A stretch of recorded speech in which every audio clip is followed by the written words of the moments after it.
Good morning दोस्तों। कैसे हैं आप लोग?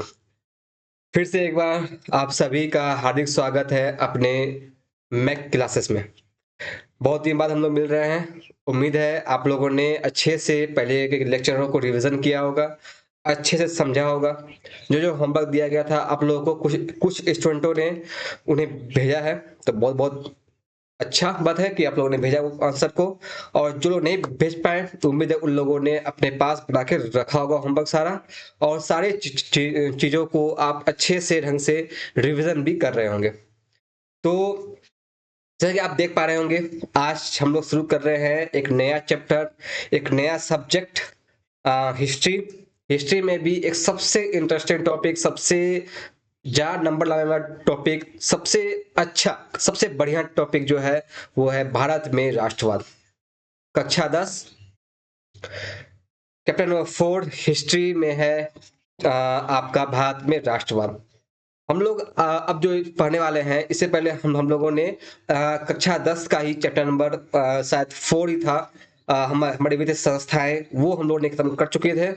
अब बारी है हमारे पास कि हम लोग अपने देश के बारे में, हमारा देश कैसे आगे बढ़ा, कैसे स्वतंत्र हुआ, हमारे देश में क्या घटनाएं हुई, कैसे अंग्रेज भारत छोड़ के गए, जिन्हें हम लोग कहते हैं छल मुर्गे। तो वो लोग कैसे भारत छोड़े गए, तमाम चीजें जो हम लोग पढ़ने वाले हैं वो इसी चैप्टर में पढ़ने वाले हैं। और बहुत कुछ ऐसा पढ़ेंगे हम लोग जो बेसिकली आपके बुक में नहीं दिया गया है। किस कारण नहीं दिया गया उसे, उसके लिए कोई डिबेट नहीं है। शायद उसे देना चाहिए था, नहीं दिया गया, जो भी कारण रहा हो, लेकिन हम लोग यहाँ पे इस मैक क्लासेस में ट्रैक करेंगे कि हर एक चीज को, उसके हर एक पहलू को समझने का कोशिश करें, चाहे वो किसी पहलू से हो। हम लोग आराम से, इत्मीनान से इस चैप्टर को पढ़ेंगे। तो एग्जाम के पॉइंट ऑफ व्यू से भी, जो लोग बिहार को एग्जाम देने वाले हैं उनके पॉइंट ऑफ व्यू से भी ये चैप्टर सबसे ज्यादा इंपॉर्टेंट है, सबसे ज्यादा नंबर लाया टॉपिक है। इसमें बहुत कुछ है इसमें पढ़ने के लिए, और आपको समझ में आएगा कि हमारा देश किस तरह से, कितने मुश्किलों के बाद, कितने तकलीफ के बाद, कितने कुछ झेलने के बाद, कितने लोगों ने इसके लिए बलिदान दिया। ये सभी चीज करने के बाद हमारा देश आज जो खड़ा है, इस जो उस मोड़ पे, और जो अधिकार के साथ हम बोल सकते हैं कि देश हमारा है, हम अधिकार मांग सकते हैं। ये सभी चीजें इतनी आसानी से मिली नहीं है। इन सभी के पीछे जो कहानी है, कहानी बहुत बहुत बहुत इंटरेस्टिंग है। तो हम लोग आज अब जो है इस क्लासेस में शुरू करेंगे हमारे उसी इंटरेस्टिंग जर्नी को, उसी इंटरेस्टिंग कहानी को, और उसी सबसे अधिक नंबर लाने वाले टॉपिक को। टॉपिक का नाम भारत में राष्ट्रवाद।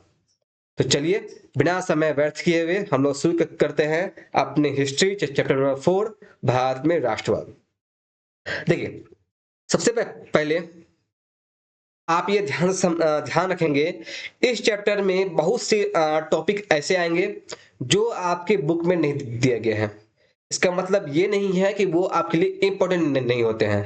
होता क्या है कि जो बुक आपको डिजाइन किया गया था, मैंने क्लास में पहले भी कहा था कि आपका बुक, अभी तक बिहार बोर्ड ने अपना बुक को अपडेट नहीं किया है। वही पुराना बुक लेके वो घिस रहा है, घिस रहा है, घिस रहा है, पता नहीं कब तक घिसता रहेगा उसको। तो बिहार बोर्ड को जरूरत है कि वो अपना बुक को अपडेट करे। और बिहार बोर्ड उसी पैटर्न पे चल रहा है जो पैटर्न हमें अंग्रेज छोड़े गए थे। जब तक बिहार बोर्ड अपडेट करेगा तो हम उसको छोड़ नहीं सकते हैं। तो इस बुक में वो बहुत सारी बातें ऐसी हैं जो कि कहीं ना कहीं इतिहास में या कहीं कहीं छुपी हुई बातें भी नहीं कही गई है। तो हम लोग ट्राई करेंगे कि अपने देश के बारे में जब हम लोग पढ़ ही रहे हैं तो अच्छे से पढ़ें। नंबर तो इसमें अच्छा खासा है ही, लेकिन उसके साथ साथ जो इंटरेस्ट है कि हमारे देश में कैसे एक सेना आई, कैसे हम लोगों ने इतना कुछ झेला, एक ऐसा शासन। आप खुद सोच सकते हैं कि अगर आज, करना नहीं है, ऐसे ही बोल रहा हूं, अगर आज आपको अपने गांव के मुखिया से भी कोई काम करवाना हो, उसमें आपका हाथ खराब होता है। तो सोचिए, उस समय जब देश किसी के अंडर गुलाम था, उस समय लोगों में इतना हिम्मत कैसे आ गया कि उन लोगों ने अपने दम पे, अपने बलबूते पे इतना बड़ा देश को स्वतंत्र किया। तो ये कहानी बड़ा इंटरेस्टिंग है। तो हम लोग शुरू करेंगे इस टॉपिक को। सबसे पहले हम लोग समझेंगे वो भावना, जिस भावना ने, जिस सोच ने इस चीज को जन्म दिया कि देश हमारा है, हम भारतीय हैं। आज किसी से पूछिए, चाहे वो बिहार का हो, चाहे वो पंजाब का हो, चाहे वो साउथ का हो, नॉर्थ का हो, कहीं का भी हो, वो अपने आप को प्राउड से कहता है कि हम भारतीय हैं। तो ये सोच जो है, एक बिहारी जो बिहार में रह रहा है वो भी अपने को भारतीय कहता है, एक गुजरात का व्यक्ति भी अपने को भारतीय कहता है, एक तमिलनाडु का व्यक्ति भी अपने आप को भारतीय कहता है। तो ये सोच जो है, क्या ये सोच पहले से भी था, या ये सोच कुछ घटनाओं के बाद, कुछ ऐसे प्रक्रियाओं के बाद ये जन्मा है? तो वो जो सोच है जो हमें एक करता है, जो हमें कहीं पे भी खड़ा कर सकता है कि हम प्राउड भारतीय हैं। आप कहीं विदेश जाइए, कहीं भी जाइए, आप कुछ भी आपका आइडेंटिटी, आपका नाम कुछ भी हो सकता है, आप किसी भी राज्य के होंगे, लेकिन पहला जो शब्द आता है आप कहाँ से हैं, तो आप वहां बोलते हैं भारत से हैं। तो ये भारत शब्द जो आया है, जो हम लोग प्राउड होके बोलते हैं, यही है राष्ट्रवाद। जो ये सोच है कि हम सभी एक हैं, चाहे हम किसी भी धर्म को मान रहे हो, किसी भी राज्य के हो, किसी भी क्षेत्र के हो, किसी भी नाम के हो, किसी भी रंग रूप के हो, हम सभी के सभी, किसी भी जाति के क्यों ना हो, हम सभी सबसे पहले सर्वप्रथम क्या है, तो भारतीय हैं। एक मुस्लिम कम्युनिटी का इंसान भी कहेगा अपने को भारतीय हूं मैं, एक हिंदू कम्युनिटी का कहेगा भारतीय, एक सिख ईसाई जो भी इस देश में जन्मा, जो भी इस देश का है, अपने को भारतीय कहता है। भले उसकी जाति अलग हो, धर्म अलग हो, लेकिन फिर भी वो अपने आप को एक नाम से अगर जोड़ना चाहे तो वो नाम होगा भारत। तो ये सोच है कि हम सभी एक हैं, ये भावना मन में आ रही है कि हम सभी भारतीय हैं, यही सोच, यही भावना कहलाता है राष्ट्रवाद। अब समझिए, जब आप राष्ट्रवाद पढ़ते हैं तो राष्ट्रवाद में ही आपका साफ साफ दो शब्द दिखेगा आपको। एक यहां पर है आपका, जस्ट अ मिनट, एक यहां पे है आपका राष्ट्र, एक है वाद। दो शब्द आपको साफ साफ दिख रहा होगा, एक है राष्ट्र, एक है वाद। तो राष्ट्र मतलब होता है आपका देश, और वाद मीन्स सोच। एक सिंपल कहें तो वैसा सोच, वैसी भावना, या और सिंपल भाषा में अगर सिंपल करने की कोशिश करें तो वैसा सोच, वैसी भावना, वैसा थिंकिंग जो एक देश के लिए हो, जो एक देश के लिए हो, केवल जो माने कि देश हमारा है, ये देश हमसे बना है, ये देश के हम हैं। जब ये सोचने लगते हैं कि देश के बारे में सोचते हैं, आप अपने से ऊपर उठ के, अपने धर्म के से ऊपर उठ के, अपने राज्य से ऊपर उठ के, जब अपना काम को अपने देश के समर्पित करते हैं, अपने आप को अपने देश के समर्पित करते हैं, उसे ही कहा जाता है राष्ट्रवाद।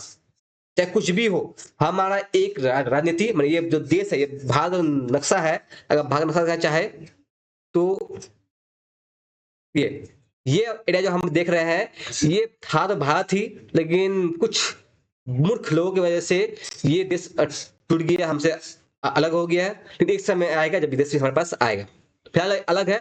ये नक्शा जो आप देख पा रहे हैं, ये नक्शा उस समय का है जब ब्रिटिश इंडिया, जब ब्रिटिश लोग जो है यहाँ पर राज करने आए थे, उस समय का ये भारत है। तो इसमें अगर हम देखें अपनी मातृभूमि जो अभी का भारत है तो पूरा भारत ही हमारा। फिर भी अगर हम लोग थोड़ा सा दिल में पत्थर रख के अगर अपने आज के भारत को देखते हैं तो ये भारत यहाँ शुरू होता है। ठीक है, तो ये भारत है हमारे पास जो है, तो ये भारत है, ये एक भौगोलिक क्षेत्र है, एक सीमा है। इस सीमा के अंदर जो भी लोग रह रहे हैं, इस सीमा के अंदर जो भी लोग रह रहे हैं,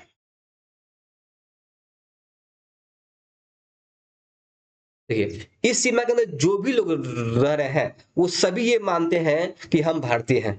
ठीक, इसलिए कहा जाता है कि राष्ट्रवाद में, जब हम लोग राष्ट्रवाद के बारे में पढ़ रहे होते हैं, उसमें एक डिसीजन बहुत अच्छा आता है कि एक भौगोलिक सीमा के अंदर, एक निश्चित भौगोलिक सीमा के अंदर जब लोगों के मन में ये भावना आ जाए, तब लोगों के मन में ये सोच, दिमाग में ये सोच आ जाए कि हम सभी एक हैं, तो उसे ही कहा जाता है राष्ट्रवाद। अब भौगोलिक सीमा के अंदर जब हम लोग रहते हैं तो यार आपको इतना मालूम होगा, एक भौगोलिक सीमा के अंदर अंदर कुछ ना कुछ पार्टियां भी होती है। सपोज कीजिए, अगर आज आप, भले ही आपने हमारे प्रधानमंत्री को चुना हो ना चुना हो, लेकिन नरेंद्र मोदी को आपने वोट दिया और ना दिया हो, लेकिन फिर भी जब भी अब आपसे कहा जाएगा कि आपका प्रधानमंत्री कौन है, तो आप कहते हैं नरेंद्र मोदी कहते हैं। ठीक है, वो एक कानूनी पद पे खड़ा है, एक संवैधानिक पद पे खड़ा व्यक्ति है, तो वो पूरे भारत का है। चाहे उसे आपने वोट दिया हो चाहे ना दिया, उसे कोई फर्क नहीं पड़ता है, लेकिन अगर वो भारत का है तो उसे आप अपना मानते हैं। इस प्रकार से भारत में जितने भी सामान है, चाहे वो बैंक हो चाहे जो भी हो, आप सभी को अपना मानते हैं। बैंक हमारा भी है। ऐसा नहीं है कि आप बैंक में गए और किसी भी केवल एक व्यक्ति का ही बैंक होगा, उसमें आपको कोई खाता नहीं खुला सकता, ऐसा कुछ भी नहीं होता है। हर एक व्यक्ति का वो बैंक है। मैं सिंपल सा कहे तो एक भौगोलिक सीमा के अंदर लोगों में ये भावना आता है कि हम एक राजनीतिक तौर पे, आर्थिक तौर पे, सांस्कृतिक तौर पे और अब बात करें धार्मिक तौर पे सभी एक है।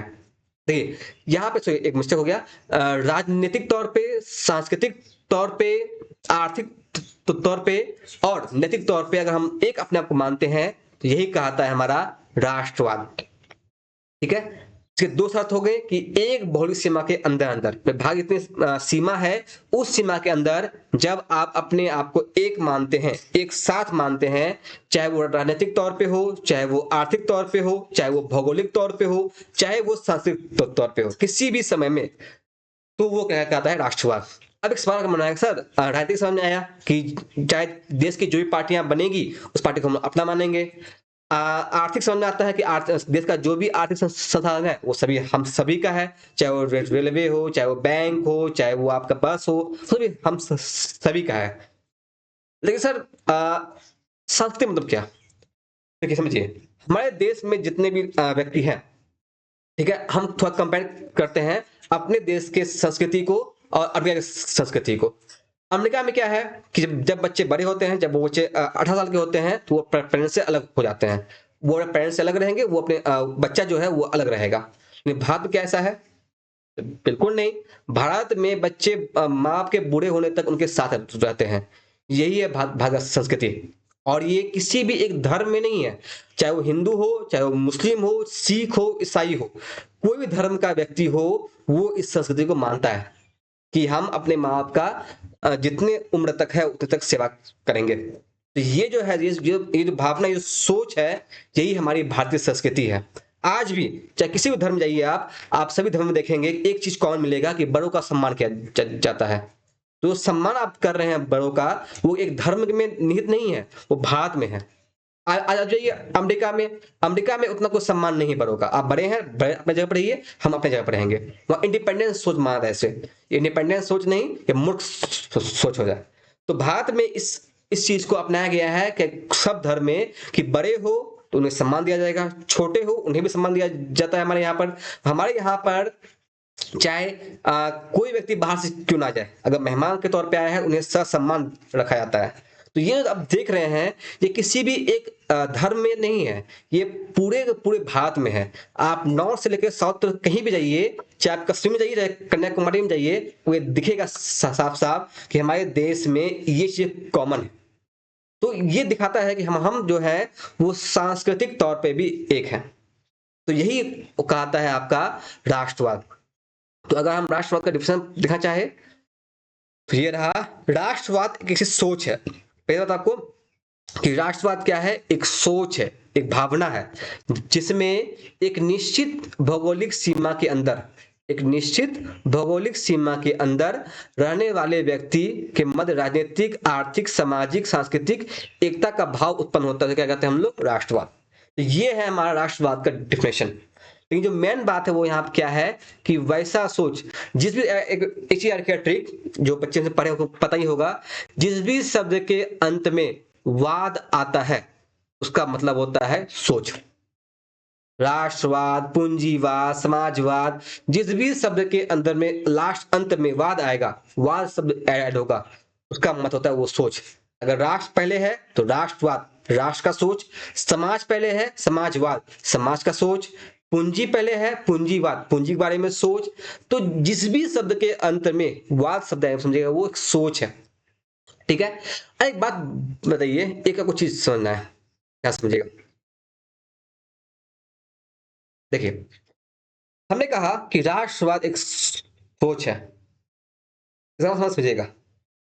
राष्ट्रवाद अगर सोच है तो सोच दिखता नहीं है। ठीक है, सोनिया को समझाते हैं। देखिए, खुशी एक सोच है, आप खुश हैं, ये एक सोच है कि हम खुश हैं, आज ये चीज हुआ मेरे साथ, बहुत खुश हुए। लेकिन उस खुशी को दिखाने का एक तरीका होता है, या तो हंसते हैं या ठहाका मार के हंसते हैं। ठीक है, एक सिंपल सा बात है कि खुशी एक सोच है, उस खुशी को दिखाने का तरीका क्या होता है कि आप हंस रहे हैं। ऐसा तो नहीं है कोई बहुत खुश है, बोला भाई हम बहुत खुश हैं, कि भर भर के रो रहा है, छाती पीट पीट के रो रहा है, क्या वो खुश कहलाएगा? बिल्कुल भी नहीं कहलाएगा। सिंपल याद रखिएगा, अगर कोई व्यक्ति खुश है, इसका एक्शन क्या होगा कि वो हंस रहा होगा। अगर दुखी है तो वो रो रहा होगा, फिर वो सैड होगा तो रो रहा होगा। या वो बहुत एक्साइटेड है तो उछल कूद रहा होगा, या भांगड़ा कर रहा है उससे। तो कुछ भी याद रखिएगा, हर एक सोच का एक एक्शन भी होता है। उसी प्रकार से अगर राष्ट्रवाद एक सोच है, राष्ट्रवाद अगर एक सोच है, इसका भी कुछ ना कुछ एक्शन होगा। याद रखिएगा, जब भी हम लोग राष्ट्रवाद पढ़ते हैं तो राष्ट्रवाद एक सोच है और इसका एक्शन होता है क्रांति।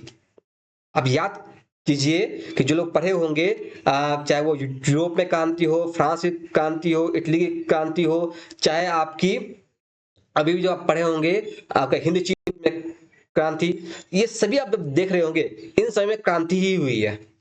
याद रखिएगा, जिस प्रकार से खुशी का एक्शन होता है हंसना, दुख का एक्शन होता है रोना, इसी प्रकार से राष्ट्रवाद का एक्शन होता है क्रांति। जहां भी राष्ट्रवाद आएगा वो निश्चित है किसी न किसी गुलामी के खिलाफ आया होगा, और उसी राष्ट्रवाद के जो एक्शन के रूप में आएगा वो आएगा आंदोलन, क्रांति, विद्रोह। ये सभी बातें आती है राष्ट्रवाद का एक्शन में।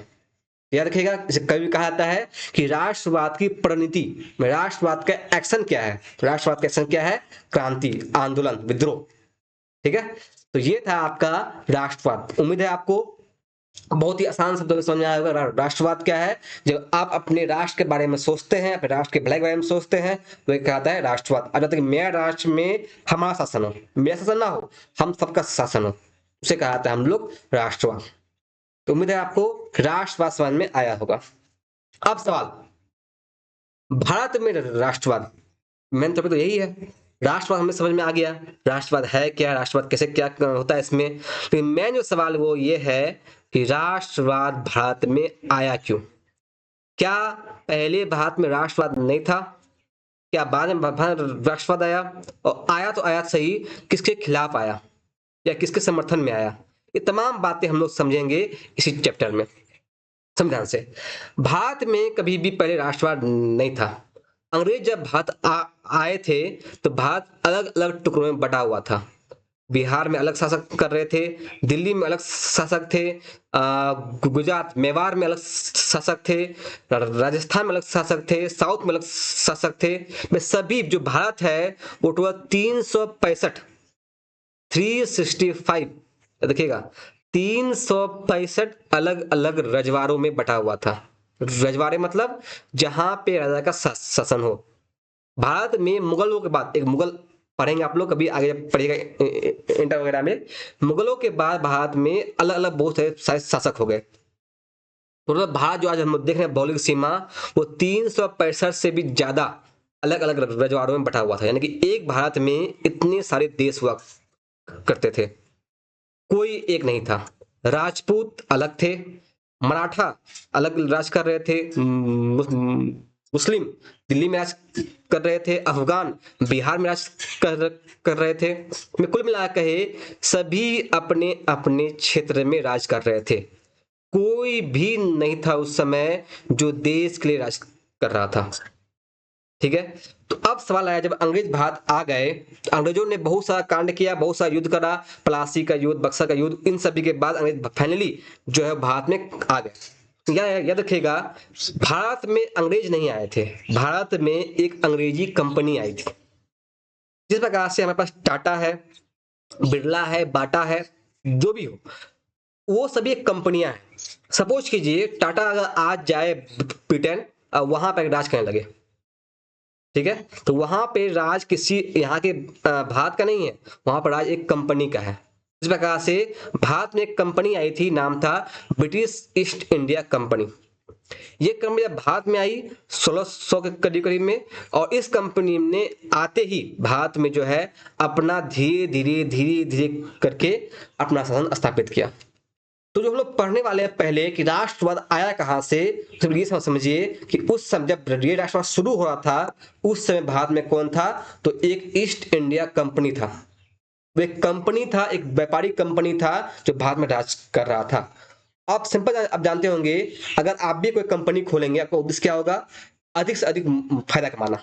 मुनाफा जितना अधिक हो, प्रॉफिट जितना अधिक हो, उतना ही आपको फायदा होने वाला है। तो आपका भी अगर एज अ कंपनी मालिक अगर आप भी अपने आप को रखेंगे, तो आपका उद्देश्य ये नहीं होगा कि आप किसी का विकास हो जाए, किसी का अच्छा हो जाए, कोई मतलब नहीं है। आपका उद्देश्य एक ही होगा कि जितना ज्यादा हो सके, जितना कम समय में हो सके, हमें आगे बढ़ना है, हमें प्रॉफिट कमाना है। तो जो कंपनी भारत में आई होगी, उसका भी सोच तो यही रहा होगा। तो समय बदला और उस कंपनी ने अंधाधुंध शुरू किया दोहन भारत का।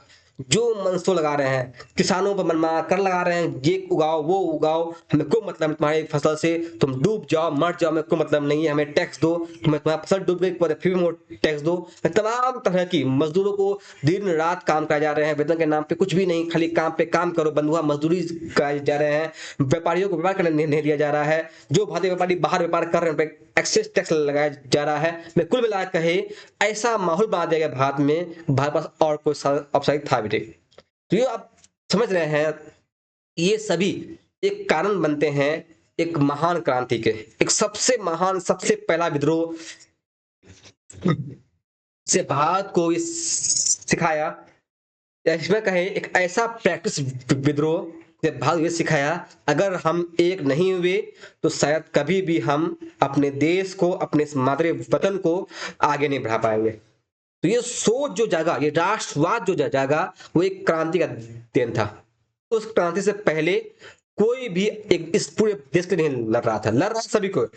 झांसी की रानी अपने लिए लड़ रही थी, मराठा अपने लिए लड़ रहे थे।